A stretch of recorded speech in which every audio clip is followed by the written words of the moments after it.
A day in my life here in Laguna. Hi! Magandang buhay! It's me, Mami Gracia. For today's video, iminom muna tayo ng salveo barley sa umaga to boost the energy and to boost the immune system. Day 1 here in Laguna, naglinis at nag-ayos muna kami sa garahe para mawala yung mga tambak ng basura at iseparate yung mga kailangan na gamit sa bahay.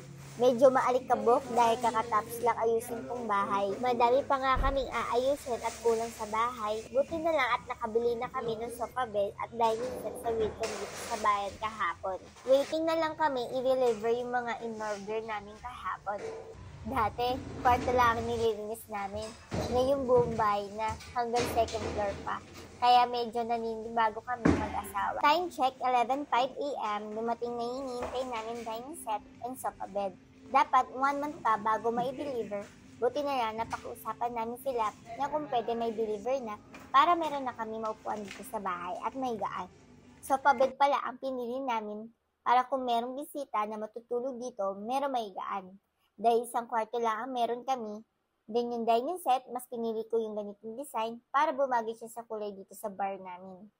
Nagustuhan na nga agad ni Dara yung sofa bed na binili namin. Nilagyan na nga din niya ng mga laruan. Mukhang ito na nga ang magiging tambayan niya sa umaga hanggang hapon. Then sinubukan na din namin ipasok yung sasakyan sa garahe para malaman namin ikasya at sakto lang ba yung space na pinagawa na. Color brown pala yung pinapintura ko sa gate dahil para bumagay sa team namin. Then nagkulang nga kami sa artificial grass na binili namin sa Manila. At sayang nga mas maganda kasing tignan if buong grass sana malagyan. And plan kasi namin dyan is magkaroon ng table dyan sa labas. Ayun lang, thank you!